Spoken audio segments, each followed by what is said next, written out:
Hello friends, എല്ലാവർക്കും Sumi's tasty കിച്ചൻ്റെ ഒരു പുതുപുത്തൻ എപ്പിസോഡിലേക്ക് സ്വാഗതം. ഇന്ന് നമ്മൾ ഒരു വെറൈറ്റി ആയിട്ടുള്ള ഒരു പുഡിംഗ് കേക്കാണ് തയ്യാറാക്കുന്നത്. അതായത് ഒരു എഗ്ഗ്ലെസ് ചോക്ലേറ്റ് കേക്ക് റെഡിയാക്കിയിട്ട് അതിൻ്റെ മുകളിൽ നമ്മൾ പുഡിംഗ് സെറ്റ് ചെയ്യുന്നുണ്ട്. അപ്പോൾ അങ്ങനെ റെഡിയാക്കിയിട്ട് എടുത്തിട്ടുള്ള ഒരു വായിലിട്ടാൽ അലിഞ്ഞു പോകുന്ന ഒരു രുചിയുള്ള ഒരു പുഡിംഗ് കേക്കാണിത്. മാത്രമല്ല ഈ കേക്കിനൊരു പ്രത്യേകത കൂടിയുണ്ട്. സാധാരണ മുട്ടയില്ലാത്ത കേക്ക് നമ്മൾ മുട്ട വെച്ച് ചെയ്യുന്ന അത്ര ഒരു രുചിയാണില്ല. പക്ഷേ ഇത് തികച്ചും വ്യത്യാസമാണ്. നല്ല ടേസ്റ്റി ആയിട്ടുള്ള ഒരു എഗ്ഗ്ലെസ് കേക്കാണ്. അപ്പോൾ എഗ്ഗ്ലെസ് കേക്കിന് വേണ്ടിയിട്ട് ഞാനിവിടെ ഒരു 1.5 ടേബിൾ സ്പൂൺ ബട്ടറേ എടുത്തിട്ടുള്ളൂ. ചെറിയൊരു കേക്കാണ് ചെയ്യുന്നത്. ഇനി ഇതിലേക്ക് നമുക്കൊരു 2 ടീസ്പൂൺ അളവിൽ ഓയിൽ കൂടി ഇതിലേക്ക് ചേർത്ത് കൊടുക്കാം. ഞാൻ ചെയ്യുന്ന ഇതേ മെത്തേഡിൽ ചെയ്യുകയാണെങ്കിൽ നല്ല രുചിയുള്ള കേക്ക് നിങ്ങൾക്ക് റെഡിയാക്കാം കേട്ടോ. അപ്പോൾ ഇനി ഇതിലേക്ക് ഞാൻ ഒരു 2 ടേബിൾ സ്പൂൺ പഞ്ചസാര പൊടിച്ചതാണ് ചേർക്കുന്നത്. അടുത്തതായിട്ട് ഞാൻ കണ്ടൻസ്ഡ് മിൽക്ക് ഞാൻ ഇവിടെ റെഡിയാക്കി വെച്ചിരിക്കുകയാണ്. 5 ടേബിൾ സ്പൂൺ കണ്ടൻസ്ഡ് മിൽക്ക് എടുത്തിട്ടുണ്ട്. വീട്ടിൽ തന്നെ നമുക്കിത് ഉണ്ടാക്കാം. ഞാൻ 1 വർഷം മുന്നേ ഇതിൻ്റെ റെസിപ്പി പോസ്റ്റ് ചെയ്തിട്ടുണ്ടായിരുന്നു. വീഡിയോ കാണാൻ സുമീസ് കണ്ടൻസ്ഡ് മിൽക്ക് എന്നൊന്ന് സെർച്ച് ചെയ്താൽ നിങ്ങൾക്ക് ആ ഒരു വീഡിയോ കാണാം. സിമ്പിളായിട്ട് വെറും 2 മിനിറ്റ് കൊണ്ട് ഉണ്ടാക്കിയെടുത്തിട്ടുള്ള കണ്ടൻസ്ഡ് മിൽക്കാണ്. ഇത് ഇത്രയും കൂടിയിട്ട് നന്നായിട്ട് മിക്സ് ചെയ്യും. ഞാനിപ്പോൾ പുറത്തുനിന്നൊന്നും മേടിക്കാറില്ല. കാരണം അത്രയും വില കൊടുത്ത് മേടിക്കേണ്ട ആവശ്യമില്ലല്ലോ. നമുക്ക് വീട്ടിൽ തന്നെ സിമ്പിളായിട്ട് തന്നെ ചെയ്യാൻ പറ്റും. അപ്പോൾ പിന്നെ വീട്ടിൽ തന്നെ ചെയ്തെടുക്കുന്നതല്ലേ നല്ലത്. അതുകൊണ്ട് ഞാൻ ഇപ്പോൾ വീട്ടിൽ തന്നെയാണ് ചെയ്തെടുക്കാറ്. അപ്പോൾ ഇത് ഇത്രയും കൂടെ നന്നായിട്ട് യോജിപ്പിച്ച് ഞാൻ എടുത്ത് വെച്ചിട്ടുണ്ട്. ഇനി ഇതിലേക്ക് ഞാൻ 1/4 കപ്പ് ബട്ടർ മിൽക്കാണ് ചേർക്കുന്നത്. അപ്പോൾ ഞാൻ ബട്ടർ മിൽക്ക് ഞാൻ വീട്ടിലുണ്ടാക്കിയതാണ്. 1/4 കപ്പ് പാലെടുത്തിട്ട് തണുപ്പില്ലാത്ത പാല് തന്നെ എടുക്കുക. അതിലേക്ക് ഒരു 1/2 ടീസ്പൂൺ വിനാഗിരി ഒഴിച്ചിട്ട് ഒന്ന് മിക്സ് ചെയ്ത് ഒരു സൈഡിലേക്ക് വെച്ചതാണ് ബട്ടർ മിൽക്ക്. അതാണ് നമ്മളിപ്പോൾ ചേർത്തത്. അപ്പോൾ നന്നായിട്ടൊന്ന് മിക്സ് ചെയ്യുക. നല്ലപോലെ ഒന്ന് കട്ടയൊന്നും ഇല്ലാതെ ഒന്ന് യോജിപ്പിച്ചിട്ട് എടുക്കാം. ഇനി ഇതിലേക്ക് ഞാൻ ചേർക്കാൻ പോകുന്നത് 1/2 കപ്പ് മൈദയാണ്. നമുക്കൊരു അരിപ്പ എടുത്തിട്ട് ഇതിലേക്ക് ഇട്ട് കൊടുക്കാം. അപ്പോൾ 1/2 കപ്പ് 60 ml ആണ് ഇതിൽ കൊടുത്തിരിക്കുന്നത്. അപ്പോൾ ഞാൻ മൈദ ഇട്ടിട്ടുണ്ട്. ഇനി ഇതിലേക്ക് നമുക്കൊരു കൊക്കോ പൗഡറാണ് ചേർക്കേണ്ടത്. ഞാൻ ആദ്യം ഒരു 3 ടീസ്പൂൺ കൊക്കോ പൗഡർ ചേർക്കുകയാണ്. പിന്നെ വേണമെന്നുണ്ടെങ്കിൽ 2 ടീസ്പൂൺ വേണമെങ്കിൽ പിന്നെ ചേർത്ത് കൊടുക്കുക. അപ്പോൾ ഞാൻ എന്തായാലും കൊക്കോ പൗഡർ 3 ടീസ്പൂൺ ചേർത്തു. 1/4 ടീസ്പൂൺ ബേക്കിംഗ് പൗഡറും 1/4 ടീസ്പൂൺ ബേക്കിംഗ് സോഡയും ചേർത്തിട്ടുണ്ട്. ഒരു നുള്ളോളം ഉപ്പ് കൂടി ചേർക്കുക. വളരെ കുറച്ച് ഉപ്പ് ചേർത്താൽ മതി. കാരണം 1/2 കപ്പ് മൈദയല്ലേ ഉള്ളൂ. അപ്പോൾ ഇതെല്ലാം കൂടെ നമുക്ക് ഇതിലേക്ക് ഇട്ട് കൊടുക്കാം. കൂടാതെ ഇതിലേക്ക് ഞാൻ 1 ടീസ്പൂൺ വാനില എസൻസ് കൂടി ഒഴിച്ചു കൊടുത്തിട്ടുണ്ട്. ഇനി ഇതെല്ലാം കൂടെ മെല്ലെ ഒന്ന് മിക്സ് ചെയ്യണം. ഓവർ മിക്സിങ് ചെയ്താൽ കേക്ക് പൊട്ടിപ്പോവാൻ ചാൻസ് ഉണ്ട്. അതുകൊണ്ട് ഒരിക്കലും നിങ്ങൾ ഓവർ മിക്സ് ചെയ്യരുത്. മെല്ലെ ഒന്ന് മിക്സ് ചെയ്തിട്ട് എടുക്കുക. എന്നിട്ട് കുറച്ച് ഒന്ന് മിക്സ് ആയിട്ട് വരുന്ന സമയത്ത് ലാസ്റ്റ് ഒന്ന് സ്പീഡിന് അതൊരു 5-6 സെക്കൻഡ് മാത്രം ഇതുപോലെ ഒന്ന് മിക്സ് ചെയ്താൽ നമ്മൾ ഉദ്ദേശിക്കുന്ന പോലെ നന്നായിട്ട് നമ്മുടെ കേക്ക് ബാറ്റർ വരും. ഞാനൊരു 2 ടീസ്പൂൺ അളവിൽ കൂടി കൊക്കോ ചേർക്കുകയാണ്. കാരണം നല്ല പെർഫെക്റ്റ് ആയിട്ടുള്ളൊരു കളർ വന്നിട്ടില്ല. അപ്പോൾ ഫുള്ള് ഈ കേക്ക് ബാറ്ററിൻ്റെ അളവിലും നമുക്കൊരു 2 ടീസ്പൂൺ കൂടി വേണമായിരുന്നു. അപ്പോൾ മൊത്തത്തിൽ നമ്മൾ 5 ടീസ്പൂണാണ് കൊക്കോ പൗഡർ ഇതിലേക്ക് ചേർത്തിട്ടുള്ളത്. എന്നിട്ട് ജസ്റ്റ് ഒന്ന് മിക്സ് ചെയ്യും. നിങ്ങൾ തുടക്കം തന്നെ ചേർത്തോളൂ കേട്ടോ. അപ്പോൾ ഞാൻ നമ്മുടെ കേക്ക് ബാറ്റർ ഇവിടെ റെഡിയാക്കി എടുത്തിട്ടുണ്ട്. ഇതാണ് നമ്മുടെ കേക്കിൻ്റെ ബാറ്റർ. ഇനി ഞാൻ 6 ഇഞ്ചിൻ്റെ കേക്ക് ടിന്നെ ഒന്ന് ഗ്രീസ് ചെയ്ത് ബട്ടർ പേപ്പറൊക്കെ ഇട്ട് വെച്ചിട്ടുണ്ടായിരുന്നു. ഇതിലേക്ക് നമ്മുടെ കേക്ക് ബാറ്റർ ഒഴിച്ചു കൊടുക്കാം. നിങ്ങൾക്കിത് ഓവനിൽ വെച്ചിട്ട് വേണമെങ്കിലും ചെയ്യാം. ഓവനിൽ വെച്ചിട്ടാണെങ്കിൽ ഒരു 160 ഡിഗ്രി സെൽഷ്യസിൽ 10 മിനിറ്റ് പ്രീ ഹീറ്റ് ചെയ്ത ഓവനിൽ വെച്ചിട്ട് ഏകദേശം ഒരു 30-35 മിനിറ്റോളം ബേക്ക് ചെയ്യാം. ചെറിയ കേക്കല്ലേ, അതുകൊണ്ട് പെട്ടെന്ന് തന്നെ ബേക്കാവും. അതുപോലെ ഓവൻ ഇല്ലാതാണെങ്കിൽ നമുക്ക് ഏതെങ്കിലും സോസ് പാനിലോ അല്ലെങ്കിൽ ഇഡലി തട്ടിലോ എന്തിൽ വെച്ചിട്ട് വേണമെങ്കിലും ബേക്ക് ചെയ്ത് എടുക്കാം. അപ്പോൾ ഇത് ഞാനൊരു നല്ല സോസ് പാൻ എടുത്തിട്ടുണ്ട്. നല്ല കട്ടിയുള്ള ഇതുപോലുള്ള സോസ് പാൻ നിങ്ങൾ യൂസ് ചെയ്യുകയാണെന്നുണ്ടെങ്കിൽ കേക്കിൽ ഒട്ടും തന്നെ സ്മെല്ല് വരത്തില്ല. നല്ല പെർഫെക്റ്റ് ആയിട്ട് ഓവനിലൊക്കെ വെച്ചിട്ട് ചെയ്യുന്ന പോലെ തന്നെ കിട്ടുകയും ചെയ്യും. അപ്പോൾ ഞാൻ ഒന്ന് 5 മിനിറ്റ് പ്രീ ഹീറ്റ് ചെയ്തിട്ടുണ്ട്. എന്നിട്ട് ഇത് വെച്ചിട്ട് ബേക്ക് ചെയ്യുകയാണ്. ഏകദേശം ഒരു 30 മിനിറ്റോളം നമുക്കിതൊന്ന് ബേക്ക് ചെയ്ത് എടുക്കാം. ഇനി ഈ ഒരു കേക്ക് തണുക്കാൻ വേണ്ടിയിട്ട് നമുക്കൊരു സൈഡിലേക്ക് മാറ്റി വെക്കാം. ഈ സമയത്ത് പുഡിങ് റെഡിയാക്കണം. ഞാനിവിടെ ഒരു 10 ഗ്രാം ചൈന ഗ്രാസ് എടുത്തിട്ടുണ്ട്. ചൈന ഗ്രാസ് നമുക്ക് സിമ്പിളായിട്ട് എല്ലാ സൂപ്പർ മാർക്കറ്റിലും ഈസി ആയിട്ട് കിട്ടുന്ന ഒരു ഐറ്റമാണ് ചൈന ഗ്രാസ്. ചൈന ഗ്രാസ് കുതിർക്കാൻ ആവശ്യമായിട്ടുള്ള വെള്ളം ഒഴിച്ചിട്ട് അതൊരു സൈഡിലേക്ക് മാറ്റി വയ്ക്കാം.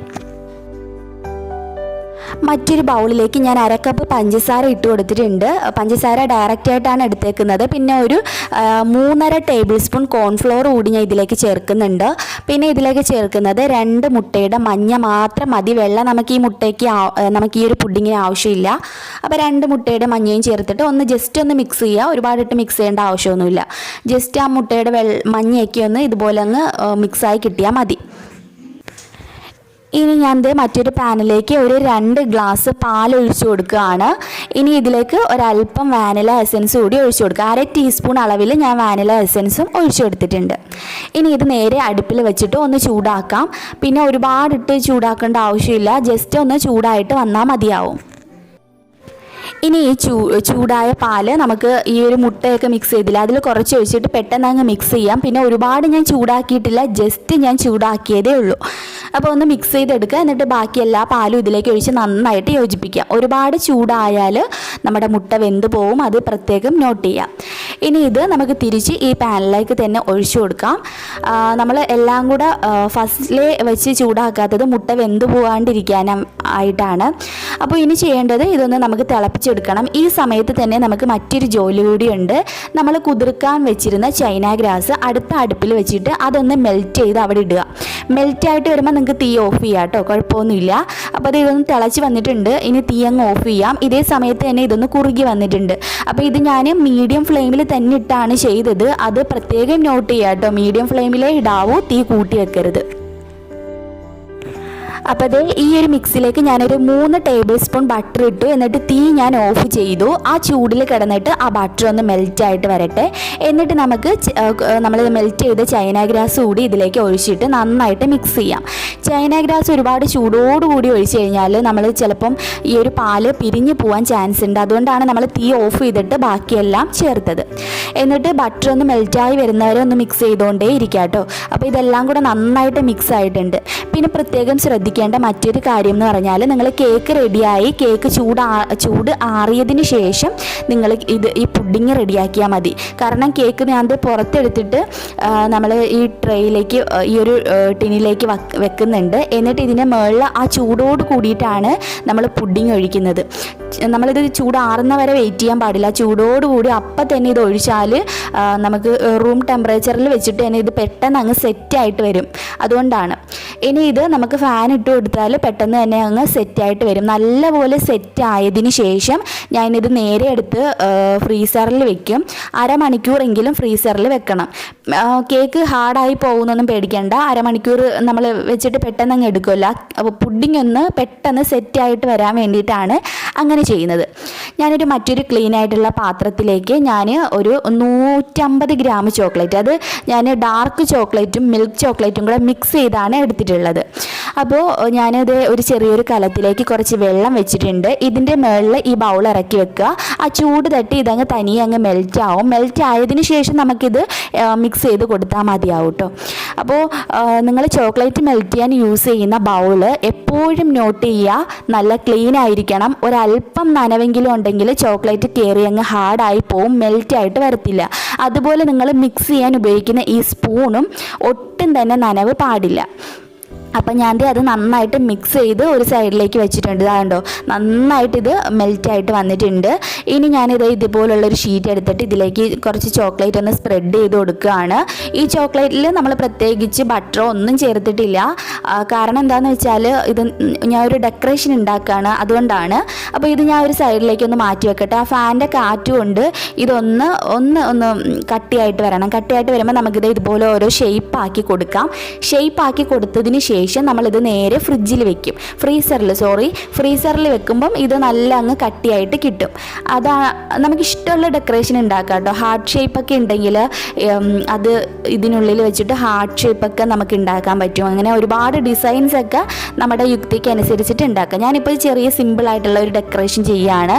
അപ്പോൾ ഇനി ഞാൻ ചെയ്യാൻ പോകുന്നത് എന്താണെന്ന് വെച്ചാൽ, ഇത് നേരെ ഫ്രീസറിൽ വെക്കും. ഫ്രീസറിൽ വെക്കുമ്പോൾ ഒരു 5 മിനിറ്റിനുള്ളിൽ തന്നെ ഇത് സെറ്റായിട്ട് വരും. എന്നിട്ട് നമുക്ക് കേക്കിൻ്റെ ടോപ്പിൽ വെച്ചിട്ട് ഇത് ഡെക്കറേറ്റ് ചെയ്തിട്ട് എടുക്കാം. അതിന് വേണ്ടിയിട്ട് ഞാൻ എടുത്ത ചോക്ലേറ്റ് ആണിത്.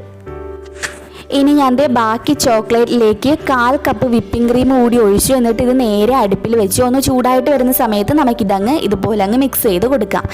ഇനി ഇത് നമുക്കൊരു സൈഡിലേക്ക് മാറ്റി വയ്ക്കാം, കുറച്ചൊന്ന് ചൂടാറട്ടെ. ഈ സമയത്ത് തന്നെ നമ്മൾ ഫ്രീസറിൽ വെച്ചിട്ടുള്ള നമ്മുടെ പുഡിംഗ് കേക്ക് റെഡി ആയിട്ടുണ്ട്. ഇതിൻ്റെ ടോപ്പിലായിട്ടാണ് നമ്മൾ ആ ചോക്ലേറ്റ് ഒഴിച്ചു കൊടുക്കുന്നത്. അപ്പോൾ ഇത് ഒഴിച്ചു കൊടുക്കാൻ വേണ്ടിയിട്ട് ഞാൻ ഇതുപോലെ ഒരു പൊക്കമുള്ള എന്തെങ്കിലും എടുക്കുക, എന്നിട്ട് ഇതിൻ്റെ മുകളിൽ ഇതുപോലെ വെച്ച് കൊടുക്കണം. എന്നിട്ട് ആണ് നമുക്ക് ചോക്ലേറ്റിൻ്റെ ആ ഒരു ഗനാഷ് ഇതിൻ്റെ ടോപ്പിലായിട്ട് ഒഴിച്ചു കൊടുക്കാൻ.